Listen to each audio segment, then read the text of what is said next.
Get ready for another Hashtag Rabbi Rumble.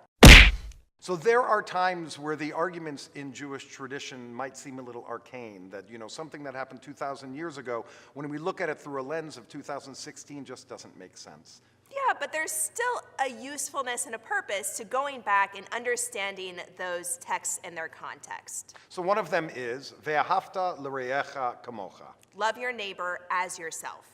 Some rabbis think of this as only talking about other Jews, while others say it really is talking about all of your neighbors, whether they're Jewish or not. So for those who say that it's only talking about Jews, what they argue is that there is a whole nother commandment, love the stranger, that's supposed to apply to people who are different, to people who are non-Jews.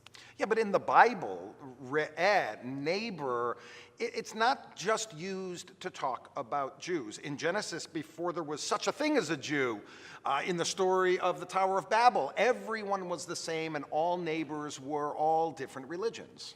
But on the other hand, in the Shulchan Aruch, right, this code of Jewish law, there are different levels of obligation that you have. So let's say a non-Jew loses property and you find it.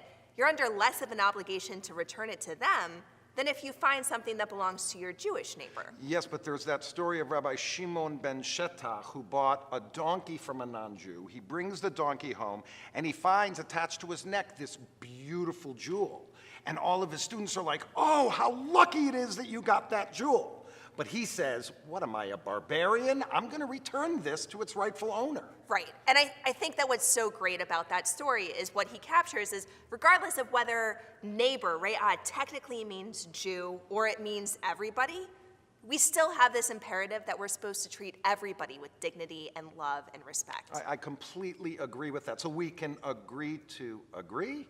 I guess on this one. Okay. So let's say your neighbor comes to ask you out for a date.